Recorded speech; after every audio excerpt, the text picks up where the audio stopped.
네네.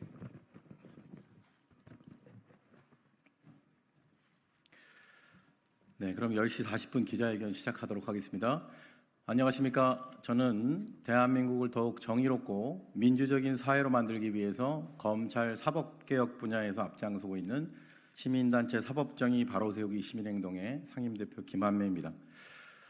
금일 오늘 저희 사세행에서는 한창민 의원실 3인당 대표이신 한창민 의원님과 함께 대한민국의 현대사회 가장 비극으로 남을 사건 중에 하나인 국민권익위 부패방지국장 현직 국장의 사망사건 관련하여 이 사건의 주요 관여자인 유철한 국민권익위원장에 대한 직권남용 등 혐의 공수처 고발 기자회견에 저희가 참여하게 됐습니다.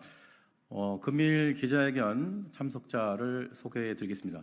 사회민주당 대표이시자 국회 정무위원회 소속이신 한창민 의원님 함께하고 계십니다.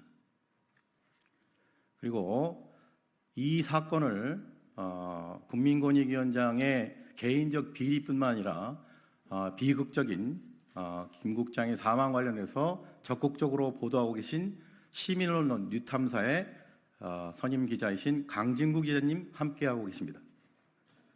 역시 뉴탐사의 권지현 기자님 함께하고 계십니다. 그리고 저희 사세양과 함께하고 계신 시민 대표자분 함께하고 계십니다. 기자회견 순서는 먼저 한창민 의원님께서 이 비극적 사건에 깊숙이 관여한 유철한 권익위원장에 대한 규탄과 이 사건의 의미에 대해서 먼저 모두 발언해 주시고, 그리고 이 사건에 또 여러 가지 대한민국의 부패 방지 업무를 총괄하는 국민권익위원장으로서 얼마나 이 유철한 위원장이 부적절한 자인지에 대해서 낱낱이 취재, 개인 비리 등에 대한 또 이해 충돌에 대한 취재를 적극적으로 하고 계신 권지현 기자님께서 발언해 주시고, 그 이후에 고발 기자회견문 낭독하고 또 부족한 부분이 있으면 브리핑으로 이동해서 여러분의 질의응답에 답변하도록 하겠습니다. 그러면 먼저 한창민 의원님께서 모두 발언해 주시겠습니다.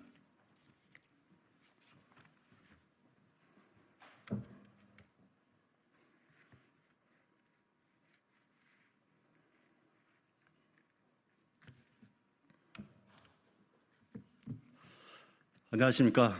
국회 정무위원회 소속 사회민주당 대표 한창민입니다. 저는 오늘 무거운 마음으로 이 자리에 섰습니다. 김건희 여사의 명품백 수수 사건으로 강직하고 청렴한 젊은 국장을 누가 죽였습니까?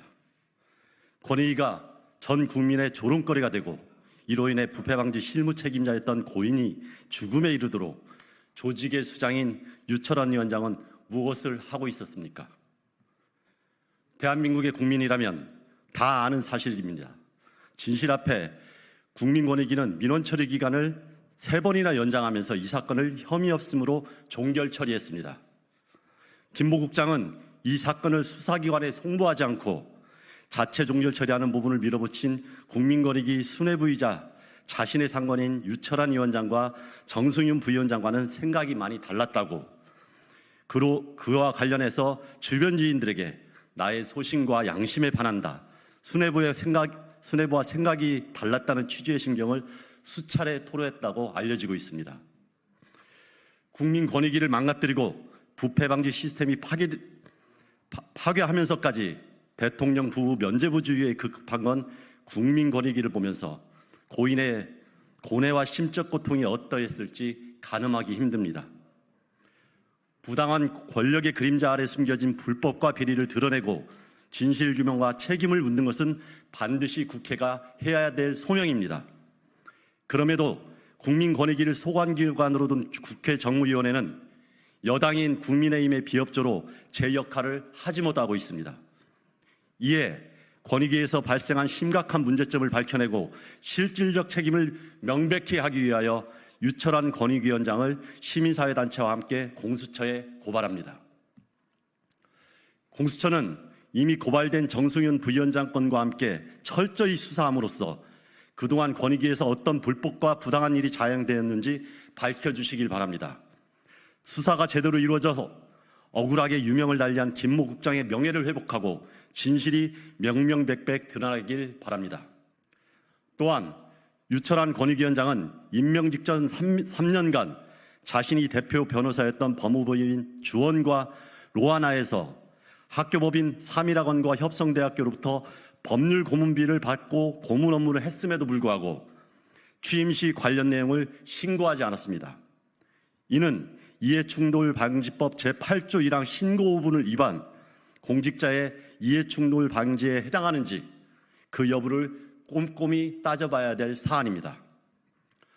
저와 사회민주당은 이번 고발건을 비롯해 국정감사와 조사 그리고 청문회를 통해서 국민권익위에서 발생한 수많은 건에 대해서 명명백백 진실을 규명하기 위해서 최선을 다할 것입니다. 다시 한번 고인의 명복을 빌며 유족께 깊은 애도의 마음을 전합니다. 고인이 지키고자 했던 사건의 진실과 권익위의 독립성과 청렴의 가치를 함께 지켜낼 것입니다.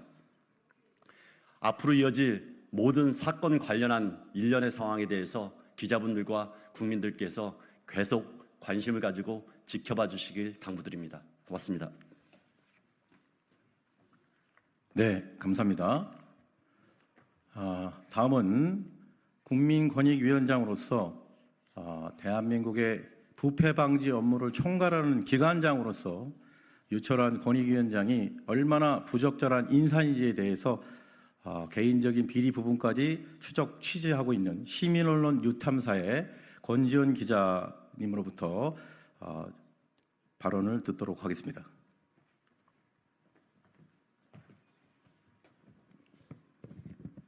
네, 안녕하십니까. 저는 권지연입니다. 유철한 국민권익위원장이 우리 사회에 끼친 위해가 얼마나 큰지를 지금부터 얘기하려고 합니다.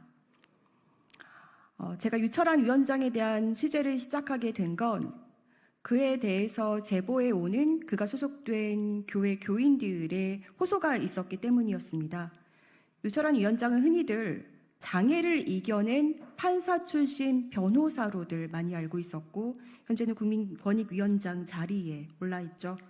그런데 말씀드렸다시피 그는 한 교회의 장로입니다. 그런데 교인들의 호소는 굉장히 절박했습니다. 교회를 말아먹은 사람이 또 교회가 지원하는 학교를 말아먹고 이제 나라까지 말아먹고 있다는 호소였습니다. 그리고 제가 이 취재를 시작하고 나서 첫 보도가 나간 후 두 번째 보도를 위해서 취재하고 있을 때 권익위 국장의 안타까운 사망 소식을 듣게 됐습니다. 그들의 제보는 그냥 하는 말이 아니었던 것입니다. 유철한 위원장이 소속되어 있는 곳은 상동교회인데요. 남대문에 위치하고 있습니다. 스크린턴 선교사가 설립했고요. 많은 독립운동가들을 배출한 독립운동의 요람이라고 할 수 있는 굉장히 유서 깊은 그리고 우리가 잘 지켜내야 하는 그런 공적 가치가 있는 곳이기도 합니다. 그리고 교회는 협성대학교 등 그 4개 학교를 산하에 둔 3일 학원 지원을 목적으로 해서 수익 사업을 시작했습니다. 교회를 방문해 보면 일반 교회와는 조금 다르다는 것을 알 수 있습니다. 교회 건물 중 일부가 쇼핑센터로 활용돼서 임대 사업을 하고 있습니다. 그 임대 사업을 하는 것이 얼마나 교회로서 적절한지 부분은 차치하고 일단 이곳은 굉장히 매우 복잡한 구조로 되어 있었는데요. 교회가 세운 그리쉼이라는 주식회사와 상인들 사이에 구댕굿이라는 전대인이 끼어 있습니다. 그리고 유철한 변호사는 교회를 자문하고 또 이 그리쉼 주식회사를 법률 대리하고 자문하는 그런 변호사였습니다. 그런데 어찌된 일인지 이 상인들과 그리쉼 주식회사 그리고 교회 사이에 끼어 있는 이 전대인의 이익을 보장해 주기를 그리쉼 주식회사가 파산하고 교회가 빚더미에 오르기까지 정말 이해할 수 없는 그런 행동들의 주범이었습니다. 민족교회라고 할 수 있는 상동교회가 재정 파탄에 이르면서 교회가 설립한 그리고 지원하는 3일 학원도 자연히 재정적으로 힘들어졌죠. 그러니까 학생들에게 지원돼야 하는 그런 돈들이 씨가 말라버리게 되는 겁니다. 그런데 그렇게 힘들어진 3일 학원의 이사와 이사장직까지 유철한 위원장은 국민권익위원장 자리에 가기 직전까지 그 자리에 있었습니다. 그리고 저희가 확인한 바로, 그리고 또 한창민 의원실에서도 공식적으로 확인해 준 바로, 자신이 소속되어 있는 법무법인으로 10년간 자문료를 몰아줬습니다. 이미 오지도 않은 2025년치까지 받은 것으로 확인되고 있습니다. 유철한 위원장이 상동교회 그리고 그리심을 자문하면서 상인들에게 이익이 돌아간 것도 아닙니다. 법률 고문을 맡긴 교회와 그리심이 파탄에 이르게 하면서 도대체 특정 인물의 이익을 대변한 이유, 그 이유가 매우 궁금해집니다. 그리고 그렇게 자신의 역할을 망각한 유철한 위원장은 제가 그 교회를 찾아가서 질의했을 때 자신은 법률 고문을 맡은 적도 없다고 했습니다. 매우 뻔뻔했습니다. 현재 협성되는 유 위원장이 이사 선임도 해놓지 않고 간 상황에 굉장히 위기 속에 처해 있습니다.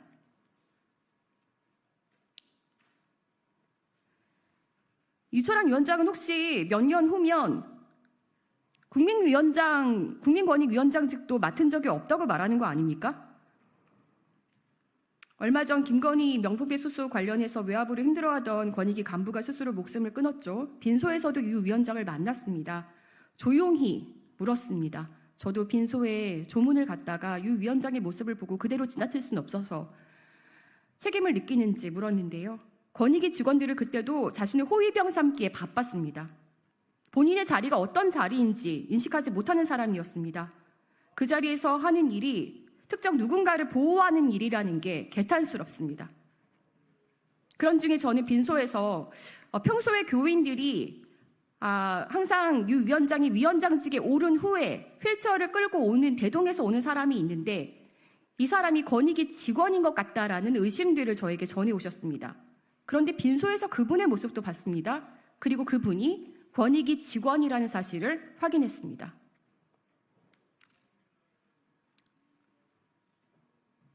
공무원도 사적으로 동원하고 자신의 위치도 망각하고 이런 분이 권익위원장에 올라서 정말 안타까운 목숨까지 앗아갔습니다.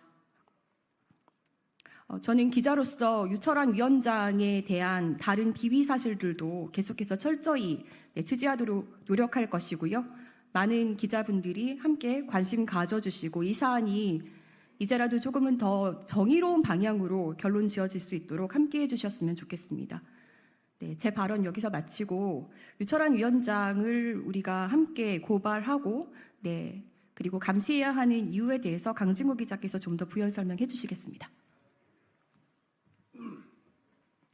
네, 안녕하십니까. 강진구 기자입니다. 시간이 많이 지체돼서 유철한 국민권익위원장의 오늘 기자회견을 주최하는 여러 가지 문제점 중에 가장 심각한 문제점들을 하나 저는 지적할까 하는데요.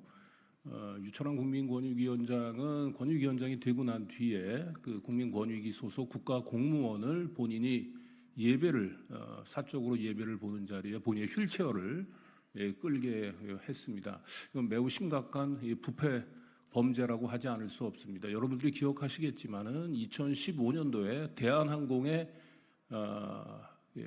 사주의 부인 이명희 씨가 대한항공 산업연수생을 가사 도우미로 고용을 했다가 징역 1년 6월에 집행유예 3년에 굉장히 엄한 처벌을 받은 바가 있습니다. 국민권익위원장이 자신이 사적으로 예배를 보는데 권익위 소속 국가 공무원을 동원을 했다라고 하는 것은 매우 심각한 부패 범죄입니다. 그리고 이 권익위 직원을 이렇게 휴일날에 교회 예배에 동원하는 과정에서 이 관련된 국가 권익위 인사팀이라든지 비서실 쪽에서 이런 부분들에 대해서 문제 제기는 없었는지, 이런 사실들을 알고도 이런 부패 범죄를 알고도 권익위 차원에서 아무런 문제가 없었다고 얘기한다면 이것은 유철한 국민권익위원장을 넘어서 권익위 전체의 심각한 모럴 해저드에 빠져 있음을 보여주는 사례라고 하지 않을 수 없습니다. 반드시 이 부분들은 규명이 되고 책임을 물어야 할 것으로 판단됩니다.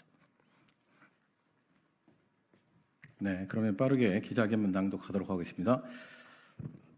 국민권익위 부패방지국장 사망사건 관련 유철한 국민권익위원장 직권남용 등 혐의 공수처 고발. 기자회견문. 강직하고 청렴한 젊은 국장을 누가 죽였는가? 부패방지 시스템 파괴하면서 대통령 부부 면죄부 주기에 급급한 건희 권익위에 김 국장은 죽음으로 저항했다. 2022년 9월 13일 영부인 김건희는 아크로 비스타 지하에 위치한 코바나 컨텐츠 사무실에서 재미동포 통일운동가인 최재형 목사와 면담하면서 300만 원 상당의 명품백을 수수했습니다. 2023년 12월 19일 시민단체 참여연대에서 이 사건을 청탁금지법 위반으로 국민권익위원회에 신고하면서 권익위에서의 민원 절차가 개시되었습니다. 그런데 국민권익위는 영부인 김건희 명품백 수수 사건 관련한 민원 처리 기한을 3번 연장하면서 이 사건을 6월 10일에서야 청탁금지법상 공무원 배우자 처벌 규정 미비 등을 사유로 자체 종결 처리한다는 발표를 강행했습니다. 2024년 8월 8일 국민권익위에서 이 사건 실무 책임자였던 김모 부패방지국장은 세종시 소재 자신의 자택에서 스스로 극단적 선택을 한 채 숨진 채 발견되었습니다. 국민권익위의 이 사건 종결 처리와 관련하여 김모 국장은 대통령 부부에게 유리하게 이 사건을 수사기관에 송부하지 않고 자체 종결 처리하는 처분을 밀어붙인 국민권익위 수뇌부이자 자신의 상관인 유철한 위원장과는 생각이 많이 달랐고 그와 관련하여 주변 지인들에게 나의 소신과 반한다. 수뇌부와 생각이 많이 달랐다는 취지의 심경을 수차례 토로했다고 보도됐습니다. 아울러 유철한 국민권익위원장은 2024년 1월 11일 취임했는데 임명 직전까지 3년간 자신이 대표 변호사였던 법무법인 주원 및 로하나에서 법률고문을 대가로 학교법인 3일 학원 및 협성대학교로부터 수천만 원의 법률고문비를 지급받았음에도 불구하고 이를 이해충돌방지법 제8조에 따라 신고하지 않았으며 취임 이후에는 자신이 장로로 있는 기독교 감리교회 교단 소속 상동교회에 출석할 때 국가공무원인 국민권익위원장 소속 부하 직원 이모 직원을 사적으로 대동한 사실이 있습니다. 이에 다음의 혐의로 피고발인 유철한을 공수처에 고발합니다. 1. 직권남용 권리행사 방해의 점. 반부패 총괄 및 국민고증 처리기관인 국민권익위의 위원장은 국가와 국민 전체의 권익을 위해 국민권익위를 살아있는 권력의 부당한 영향력으로부터 막아내고 정치적 중립과 직무 독립성을 지켜내야 할 막중한 책무가 있습니다. 또한 장관급인 국민권익위원장은 헌법과 관계법령에 어긋나지 않도록 국가와 국민에 대하여 봉사하는 자세로 자신의 직무 권한을 절제하여 행사해야 합니다. 그런데 피고발인 유철한은 살아있는 권력인 대통령 부부가 연루되어 반부패 총괄기관인 국민권익위에 접수된 청탁금지법 위반 신고 사건과 관련하여 대통령 부부에게 면죄부를 줄 목적으로 자신의 부하이자 권익위 내에서 반부패 업무 실무 책임자인 김모 반부패국장이 심리적 압박을 이기지 못하고 스스로 극단적 선택을 할 정도로 영부인 김건희 명품백 수수 사건을 수사기관 송부 없이 자체 종결 처리를 강행하는 등 자신의 직무 권한을 함부로 남용한 혐의가 있습니다. 사망한 김모 권익위 부패방지국장은 20년 가까이 권익위에서 부패방지 업무를 담당했고 부패방지와 관련한 논문을 쓸 정도로 부패방지 분야에서 전문가였으며 강직하고 청렴한 공무원으로 동료로부터 인정받아 왔습니다. 그런데 그런 김모 국장이 주변 지인들에게 나의 인생을 부정당한 것 같다 등의 말을 했을 정도로 정신적 고통을 감내하지 못하다가 끝내 스스로 극단적 선택을 한 것입니다. 김모 국장은 상관이자 국민권익위원장인 피고발인 유철한이 대통령 부부에게 면죄부를 줄 목적으로 청탁금지법 위반 사건 종결을 자신의 소신과 양심에 반하게 강행하자 극심한 정신적 고통을 견디지 못하고 스스로 죽음을 선택했습니다. 결국 피고발인 유철한은 살아있는 권력인 대통령 부부에게 면죄부를 줄 목적으로 국민권익위를 정치적 중립과 직무 독립성을 파괴하면서 대통령실에 대한 조사를 방해하고 수사기관 송부 없이 종결 처리를 강행하는 등 자신의 직권을 함부로 남용하여 김모 국장 등 부하 직원들이 자신의 소신과 양심에 반하는 의무 없는 일을 하게 하였으므로 직권남용 권리행사방해죄의 죄책을 져야 마땅합니다. 아울러 피고발인 유철아는 엄연히 국민의 혈세로 급여를 지급받는 국가공무원이자 국민권익위원회 위원장실 소속 공무원을 국민권익위의 공적인 업무와는 아무런 연관이 없는 사적 목적의 행사, 종교활동에 동원하여 자신의 휠체어를 밀게 하는 등 자신의 부하 직원에게 의무 없는 일을 하게 하였으므로 역시 직권남용 권리행사방해죄의 죄책을 져야 마땅합니다. 2. 공무원의 이해충돌 방지법 위반의 점. 피고발인 유철아는 2024년 1월 11일 국민권익위원장에 취임했는데 임명 직전 3년간 자신이 대표 변호사였던 법무법인 주원 및 로하나에서 학교법인 3일 학원 및 협성대학교로부터 법률 고문비를 지급받고 고문 업무를 했음에도 불구하고 이를 신고하지 않았으므로 공직자의 이해충돌 방지법 위반의 죄책을 져야 마땅합니다. 이에 비처럼 피고발인을 고발하오니 법 앞에 평등이라는 헌법 규정이 국민의 한 사람인 현직 장관급 국민권익위원장에게는 달리 적용되어 형사사법 시스템에 대한 국민의 신뢰를 더욱 붕괴시킨 일 없도록 피고발인 유철환의 혐의에 대해 철저히 수사하고 엄중히 처벌하여 주기를 사법정의를 바라는 수많은 국민을 대신하여 강력히 촉구하는 바입니다. 2024년 8월 19일 사법정의 바로서여기 시민행동. 이상으로 기자회견 낭독을 마치고 시간이 지체되었으므로 기자회견을 마치고 바깥으로 이동해서 질문 주신 기자분들의 질문을 받도록 하겠습니다. 그러면 이것으로 기자회견 마치도록 하겠습니다. 함께해 주신 여러분 감사합니다.